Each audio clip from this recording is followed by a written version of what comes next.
roll. And we're live again, back to the PT Graduate Podcast. This is Rich Ellis with my guest today, Nadine Amsler. Welcome, Nadine.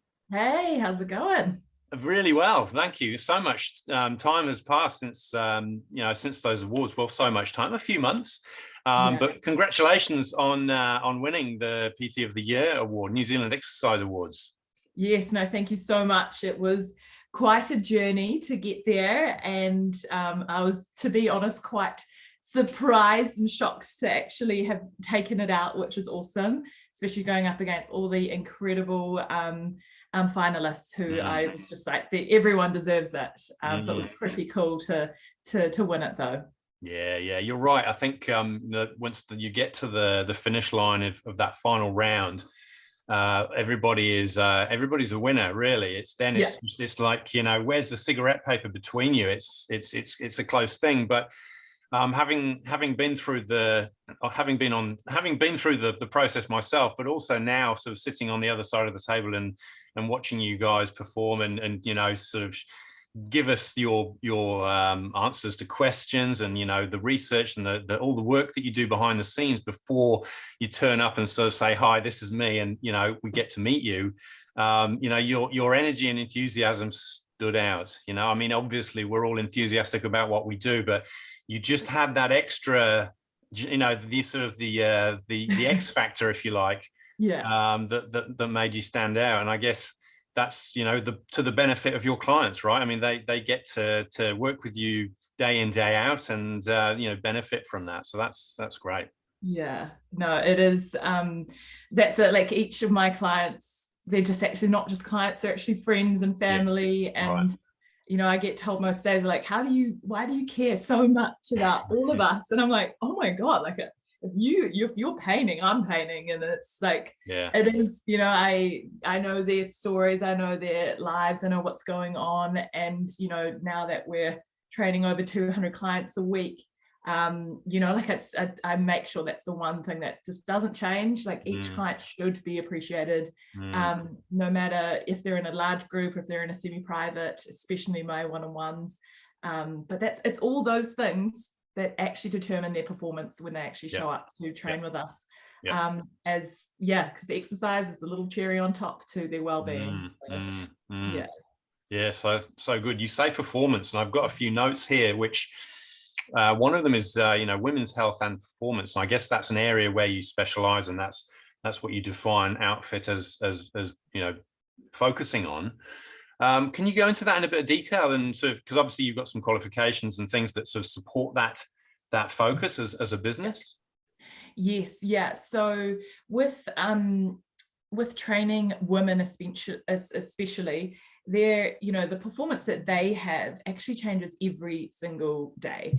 A guy can come in, he's not changed by his hormones or his maybe energy levels, but there's not something changing in them. Every single day they show up, they can pretty much go 70 to 100% most days, but women literally come in, and it's about seeing where they're at on that day, and then seeing what they can do out of their performance and setting their intention with that. For example, every session starts off with how are you feeling out of 10? 10 out of 10, top of the world. 1 out of 10 just showed up. And I love it now. Literally, women, my women will go, they'll throw out numbers immediately. I'm not being like, come on, what are you? And they'll happily go, I'm a 2 today. I'm like, brilliant. Oh, we're just going to do a 2 energy over here. And over here we've got a 10, so we're going to do that. So it doesn't change, in like a semi-private setting. And then so the 2 out of 10s, they walk out with more energy. They're not drained because I've pushed them to 10 out of 10 and they're going, oh, great, I actually just need to go and collapse now. While the 10 out of 10, are still there as well. And I guess that with running a business as well, I kind of check in with myself now that Outfit North is a bit of a beast. And it's more than coaching, especially during these COVID times. It's no longer just standing in front of people. It is managing so much stuff, and also taking on what I can take on and being able to perform at the capacity that I'd like to, and also saying no to things is the other important thing that I've learned. Is going, actually, no, I can't do this promotional thing, or I can't, do this interview, or I can't do this. It's just my capacity is at a threshold for this week, or and it's just, you just have to listen to your body. It's honestly the easiest report card to check in and know what you can do, like go out and achieve. Yeah, I think that's really useful. That's wise advice, because it's so easy to get caught up in the doing that you just get, busier and busier and busier, and you don't necessarily stop and go, actually, this is taking a toll on me and I need to do something about it. And as you say, you've got a decent sized business. I'd like to sort of go into that a bit more in terms of the locations and how that works for you. And it is, it is a juggle, isn't it? You've got to support these clients. Your energy is required to do that, but at the same time, if you don't stop and fill your own cup, that energy can deplete pretty quickly. Yeah. If I'm not showing up to my clients at a 10 out of 10, then they're not going to get, that experience that they want and that care that they need. And, that comes to my own health and well-being, which, I've learned the hard way. I've definitely had my collapses and my, why am I doing this? And going, actually, what have I learned? Cool, sweet. You weren't actually sleeping much. And, you didn't exercise at all for that month. Why? So you kept putting your clients first. Right. You need to look after number one. Yeah, absolutely. So let's go back a bit. So tell me how you got into the industry. What sort of sparked that? You obviously, I've done a bit of checking out and a bit of stalking, and you were traveling and working on super yachts and living the dream pre-COVID times, and then came back to New Zealand and decided to start the business. So why? Cool. Yeah. So I guess the passion for health and well-being came on whilst working on the super yachts. It is a very glorious industry, is what they promote out, but it is just the most brutal work for the staff. Right. It is, you work hard. I will never work as hard as I did on the yachts. Really? You work, 18 to 20-hour days, and you were back on clock within that 24-hour. And, but you're in these incredible locations, having gone through all the Caribbean and the Mediterranean, and you see these beautiful things. And then you're given, 12 hours off, or you're given a 24-hour, and in your early 20s, you go out and you go out and party and you enjoy because you're in Ibiza, and why not? And you don't actually look after yourself because you're out there just enjoying it. And at that age, you can your body can keep up, but it's not really ideal. And that's, where the issues on board between the crew would then come on, is that the lack of sleep, the lack of movement, the lack of, you time, like people having their own space, caused quite a lot of like drama, people like having complete breakdowns, just communication was dropping between the crew. So I and my partner Chris, we just were like, look guys, let's just get up and do something for ourselves. We've got like 45 minutes in the morning. Yes, we may lose 45 minutes of sleep, but come on, we do need to do something. And it was literally immediate how quickly exercise and doing fun little circuits wherever we were. If there was a set of stairs, and we'd run up the stairs, and it just was like a day and night. People just suddenly were happier, and I was like, all right, I get it. I get it now. I'm a little bit older, and I understand how important it is. And then after 6 years on the yachts, I decided to move back to New Zealand and re-qualify as a personal trainer. And then moved back to my hometown in Paihia, and there wasn't anything around. And the one thing I noticed on the boat was it was such a community thing that people that weren't doing it were like, oh, we're missing out. I want to be part of this cool group that goes out and exercises. And they're coming back laughing and having a good time. And so that's what I wanted to create in Paihia. So I started these little boot camp classes down at like the school field. I think I ran like 2 evening classes, and immediately it was awesome to see that the word kind of got out. And then I started, I was like, oh, maybe I'll do a 6 a.m, but that's pretty early, so I'll see if people like it. And then suddenly that became a thing. And then slowly by surely, from my 6 clients, we've grown to 200 150 active clients right now, but that we're kind of in our quiet time. We do have like a database of like 480 clients that come over through, you know, everyone's seasonal in the Bay of Islands. Sure, It's right. the New Year's resolution thing. That doesn't work up here because everyone's busy in hospitality. So it's like March and April when people start pushing, Okay. you know, kind of had the time. Mm. And yeah, so we were in Pai here. We then bought a house, and there was this epic studio space downstairs, and that had its own driveway. And that's where I then requalified within my women's health and performance. I understood that there was so much more to training women. And then went and requalified within pregnancy and postnatal as well. Right. Brought on some more coaches, and then we also last year opened up in Russell, which is across the border.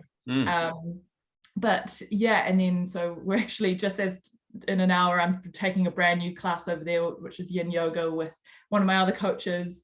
And it's just growing, like it's awesome.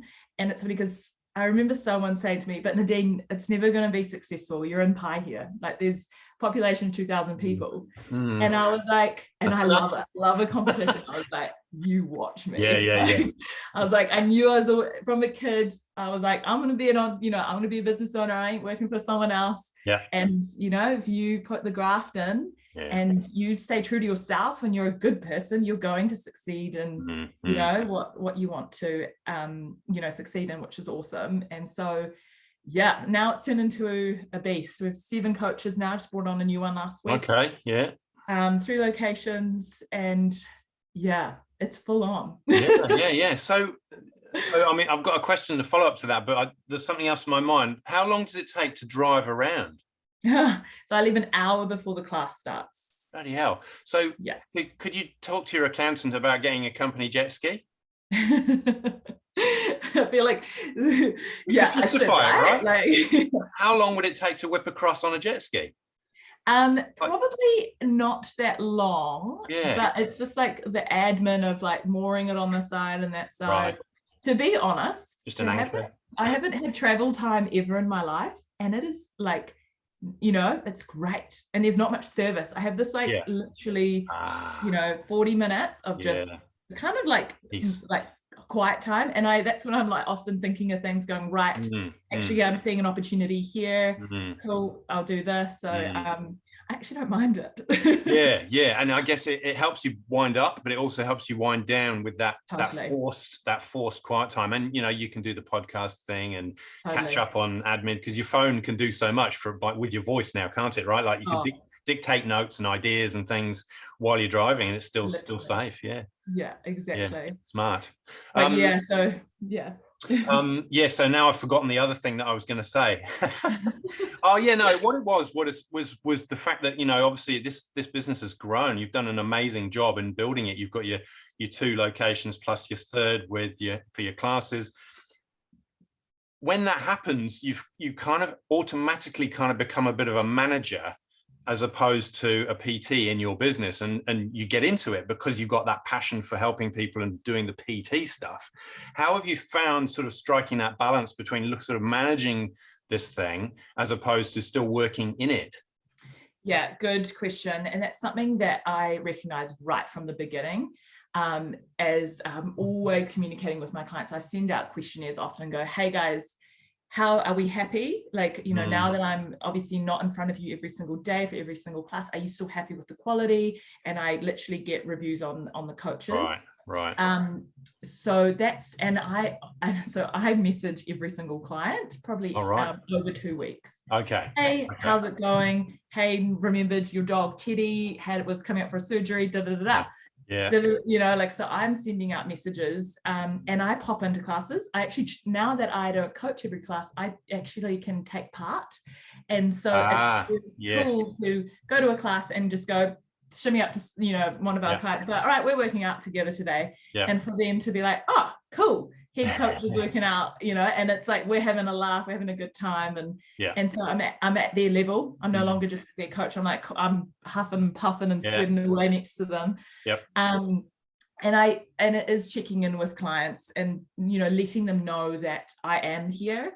and that they can call me anytime. And so it is difficult, definitely.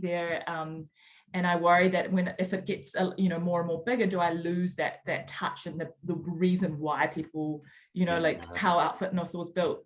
But unfortunately, for a business to succeed, it can't be on one person. Absolutely.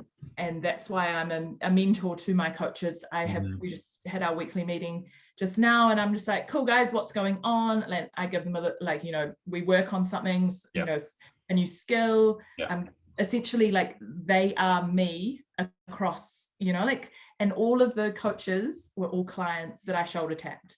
And so no one's coming new with their own going, hey, I'm a PT, I want to come work for you. I don't like it. I don't, it's, they have their way, I have my way, and my way, it seems to work. And so my coaches all know the philosophy of Outfit North, and we're here. We're not a gym. Don't, that's not a word that we ever use. We're a community. We love being outside. We're all about empowering and creating sustainable, healthy habits. And where exercise is fun. It shouldn't be brutalizing. No. Yeah. So that makes sense. Yeah, it's interesting. I'm talking to Tash Columbus. She's based in Dunedin. She's got a team of 3 or 4, I think, in her premises. Some previous episodes on the podcast, I've talked to her and 2 of her team, because I just got so excited about the story that she tells. She's done exactly you've done exactly what she did. So as her business has grown, she's basically shoulder tapped people who are in the crew and in the crowd and gone, do you want to become one of my team?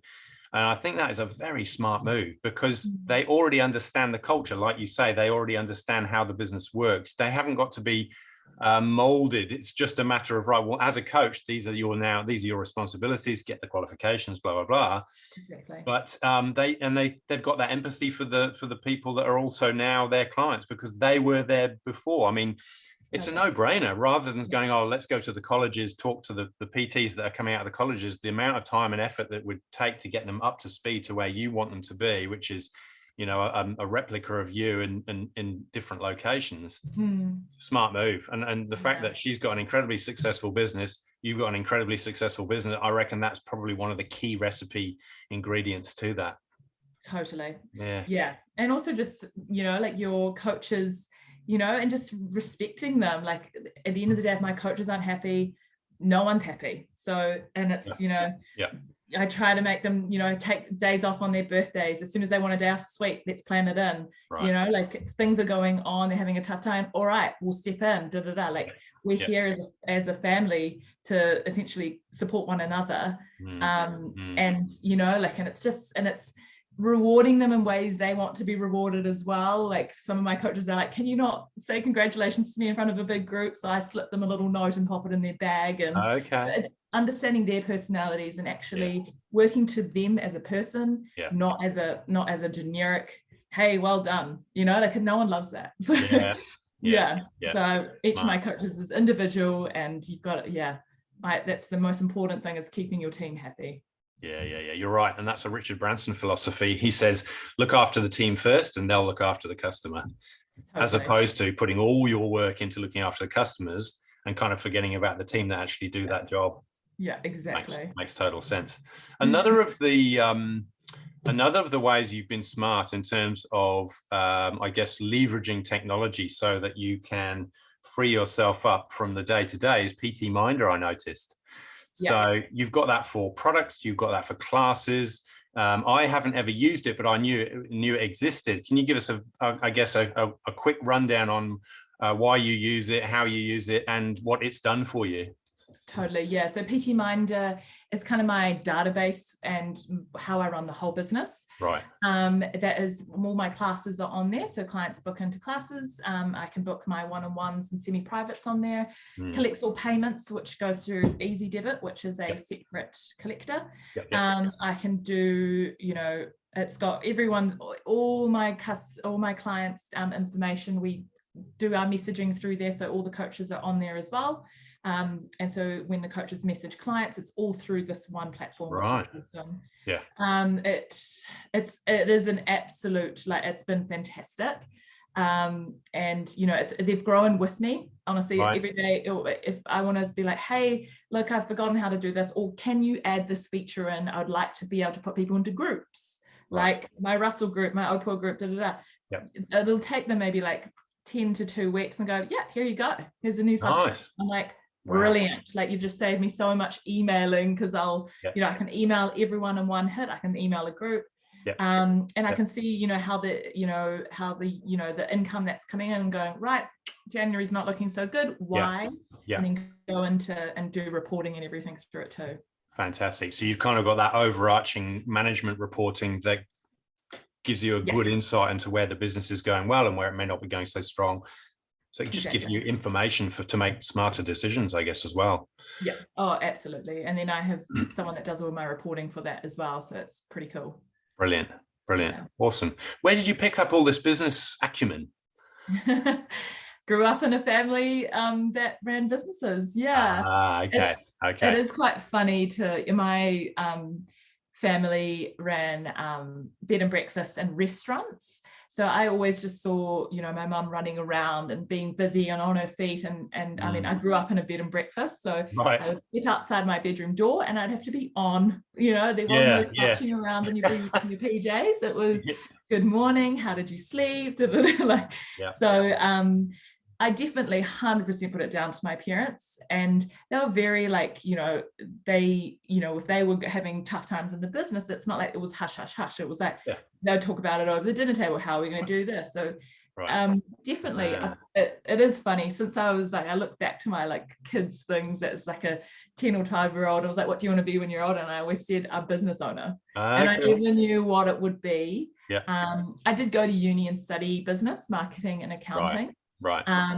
So definitely, I think some days I could definitely be like, I just want a 9 to 5, honestly. I'd love to leave this at the office and go home and enjoy my weekend. But I think the best thing about running your own business is you come up with an idea and you can literally action it straight away. And if it doesn't work out, you learn so much from that, and no one else suffers. Like you don't have to, take a lashing from like your boss because you made a bad decision. You're like, okay, cool. That's, may have lost some money in that, or may have lost, some time in that, but cool. What did we learn? Sweet. Let's get stronger. So it definitely comes from my upbringing. Fantastic. That's awesome. I mean, you've kind of started to answer some of the things I was going to ask you at the end, as we finish off, sort of the tips and tricks, but you've been pretty generous with that in terms of sharing. But I guess there's probably others that might be useful to those listening in terms of pearls of wisdom, things that have worked, things that may not have worked, that like you just described, you learn quick and you move on. The most successful people have had the most failure, right? Because they've tried stuff and it didn't work, and that's why they've been successful. You don't see that stuff, you only see the success. Bands don't become mega hits, mega stars overnight. There's years of learning and building up. So you're still a relative newcomer, but you've made so much progress in such a short time, and obviously have the accolade of the award. So what has been learnt over that time? What sort of things do you think would be useful for the listeners?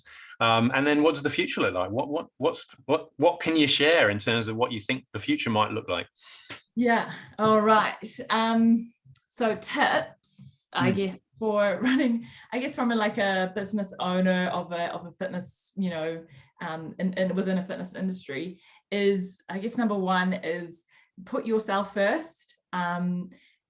It's really easy to continue, you see clients struggling, or, you see that people need help, but just check in with yourself first. Otherwise, that energy you give them as you're draining yourself, and you can't be there to support them if you're not good. And so I do have to say that, and just maybe have you can look after so many people in a week and just work to that number. Maybe that increases as you get better at what you're doing. And so definitely look out for yourself. And then the second one would be to take note of what you don't enjoy doing. I studied accounting. I don't like accounting. No, it's a And special so, kind of person. yeah. And so I get an awesome company called Bring On Monday to do all my accounting. They're absolutely fantastic. Great. They're for small businesses in New Zealand. And that, you know, that was hours I spent in my week that I couldn't be in front of clients. Off it went. My first language was German, so I kind of write backwards. And so like when I write things, it's not 100% English. So a good friend of mine who runs her own copywriting business called Lowercase, cool, can you check over all these big things that I send out? Like websites and, you know, big emails that I have to send out to clients. So like delegate out those things that you know you're not good at, that you are not willing to, like the idea of upskilling in something that you don't want to do, just don't do it. Upskill in stuff that you want to do. For example, for me, it was, you know, training women and upskilling within that. I didn't want to upskill in copywriting because it just didn't, you know, so get rid of the things that take up your time that you don't like doing, that aren't going to actually, that's not, you know, that the clients don't actually notice. They want you, they want to see you, they want to see your energy. So things like that. I have a website person, I have a reporting person, I have social media I get help with. So and I'm not afraid to promote them as well, or not to promote them, but to be like, hey guys, it's not just me. No way. Like this Personal Trainer of the Year award was not just me, it was Outfit North as a huge community that makes us all come together. And where is Outfit North going in the future? Ooh. Outfit North worldwide? I don't know. No, the idea is that I would like to, maybe one avenue is that we franchise maybe throughout the country as the procedures and what we've created. You know, for example, starting up in Russell, it was like boom, boom, boom. And there we go. It's up and running. Right. And it's not me. It's actually, I've got 4 coaches over there. So I'm kind of like, right, I've got a system. I've got all the things. I've got all the paperwork, not paperwork, but you know, your procedures and expectations and your health and safeties and all of that. You know, I can just go, perfect. Let's go to a new location. And so that's maybe the idea, but I've got to, you know, sometimes you can grow too quickly, and you've got to realize you got to hold back and just enjoy where you're at. So this year, because I've grown bloody quick in the last now 3 years, and so this year it's all about, let's just see how strong and like solid we can make Outfit North in the Bay of Islands, and then maybe look to take it elsewhere. So you kind of have to stop. You can't always keep growing, otherwise you're going to burn out. I think that's right. I mean, if you're only ever chasing growth, then other things could be missed. I think you're right. You know, obviously it's probably a good time to consolidate with what's going on. You know, there's a little bit of unpredictability going on, but it allows you to test that model, doesn't it? Test the systems, test the procedures, and you know, it sounds like you've already got like a replicatable model. But if you've got more time to test it, you can really stress test it and then go, right, this could go anywhere. Really, it's just about who's involved to make that happen. Yeah, exactly. Ooh. So no, pretty exciting. I'll be around for the foreseeable future. Look out. Outfit is heading out. Oh, that's great. Well, awesome chatting. I've really enjoyed it. It's been very easy chatting to you. I mean, I can see how your clients enjoy the experience so much, because it's not a forced conversation, it's just natural. So it's been great chatting. I really appreciate your time. I know you're busy, so I will click the buttons, let you get on with your day. Thanks a lot, Nadine.